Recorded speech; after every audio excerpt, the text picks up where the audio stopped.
Kita lanjutkan di video yang kedua terkait dengan konsep dasar manajemen, metodologi penelitian manajemen. Kita lanjutkan yaitu data, data penelitian. Tadi atau di video sebelumnya kita berbicara tentang bagaimana metode penelitian. Metode penelitian berarti cara ilmiah untuk mendapatkan data. Ada banyak jenis data. Di data penelitian itu ada data kualitatif dan ada data kuantitatif. Data kualitatif itu data yang berupa uraian, itu data kualitatif. Nah, data kualitatif itu ada data kualitatif empiris, data kualitatif ini dia data-data yang isinya bukan angka tetapi ada uraian atau penjelasan atau katakanlah ada kalimat atau kata-kata. Itu data kualitatif. Data kualitatif ada dua, di sini kualitatif empiris. Empiris itu ya apa adanya. Kalau misalkan kita mengatakan bahwa pada saat itu responden, informan atau objek itu berbaju hitam. Ya sudah, maka datanya adalah dia berbaju hitam. Tetapi berbeda jika kemudian data kualitatif bermakna. Data kualitatif bermakna itu berarti ada maknanya. Jika dia objek itu berpakaian hitam, itu berarti atau bisa jadi dia sedang berduka, atau bisa jadi dia sebelumnya takziah atau dari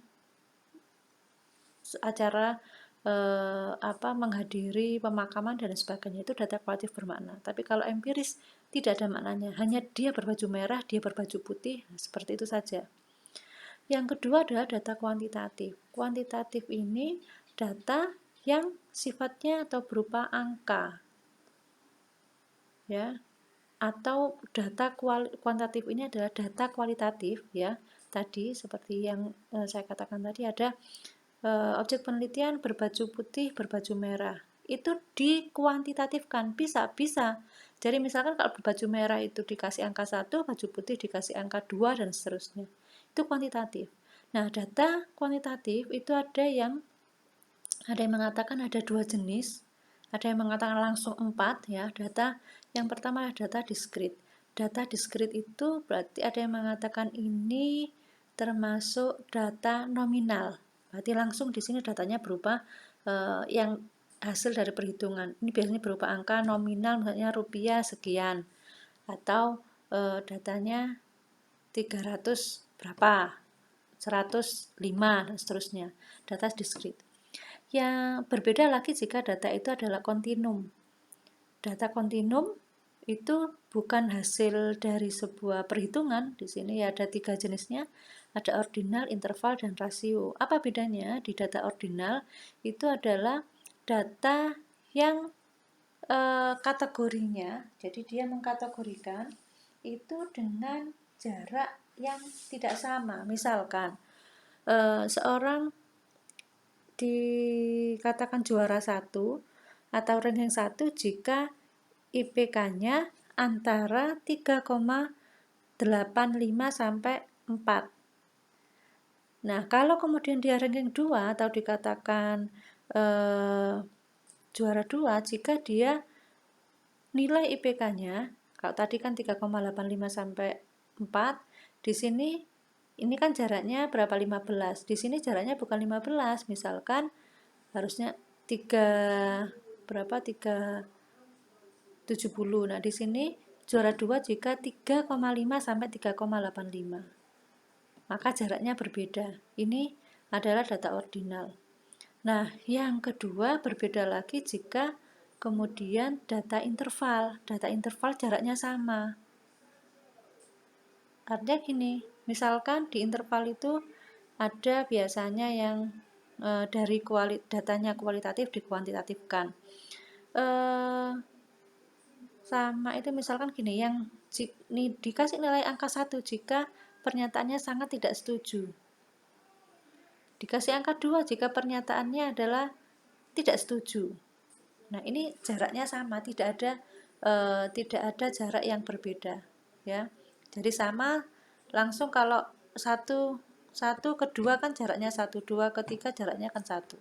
Itu data interval. Kemudian yang ketiga, rasio. Ini biasanya digunakan pada penelitian di manajemen keuangan. Rasio likuiditas sebuah perusahaan adalah sekian, ya. Kemudian likuiditas rasio atau current rasio dari perusahaan ini adalah sekian, misalkan gitu, ya. Itu data rasio. Baik, kita lanjutkan. Di metode penelitian, ya, ada 3 jenis metode penelitian. Maksudnya di sini apa yang dilakukan, ya. Ada to know, ya. Di sini adalah metode penelitian yang tujuannya adalah untuk mengetahui sesuatu, maka jenis penelitiannya ada, kita bisa menggunakan metode penelitian yang kuantitatif, ada yang kualitatif, bisa juga kombinasi dari kuantitatif dengan kualitatif. Selain to know, untuk mengetahui sesuatu, metode penelitian itu juga bertujuan untuk to do, untuk melakukan. Biasanya penelitian-penelitian seperti ini adalah penelitian yang istilahnya itu penelitian apa ya? Penelitian biasanya dalam bidang kependidikan, penelitian tindakan kalau nggak salah itu namanya. Nah, ini to action research to do, ya, to action research do. Jadi ini adalah penelitian tindakan. Jadi sifatnya seperti eksperimen, ya. Jadi dia melakukan atau mencoba pada sebuah objek. Kemudian to do ini juga adalah research and development. Biasanya dilakukan di sebuah perusahaan ya, di sebuah perusahaan bisnis, dia melakukan riset dan kemudian mengembangkan. Ini, misalkan dia akan melaunching sebuah produk baru, maka dia lakukan riset dulu, kemudian dia mengembangkan dari produk itu. Kemudian di sini juga ada operation research, jadi langsung pada operasi atau penelitian dari adanya sebuah operation atau sebuah operasi atau sebuah pelaksanaan sebuah adanya pelaksanaan atau operation sebuah produk misalkan. Kemudian yang ketiga adalah to choice, yaitu untuk memilih, berarti di sini adalah evaluation research. Jadi kita melakukan penelitian yang sifatnya evaluasi, misalkan di sini adalah pada assessment sebuah performance atau kinerja dari karyawan. Nah, itu dilakukan evaluasi. Itu. Baik, selanjutnya kita akan membahas tentang bagaimana metode penelitian kuantitatif, kualitatif itu di video berikutnya. Terima kasih, kita lanjut nanti di video berikutnya.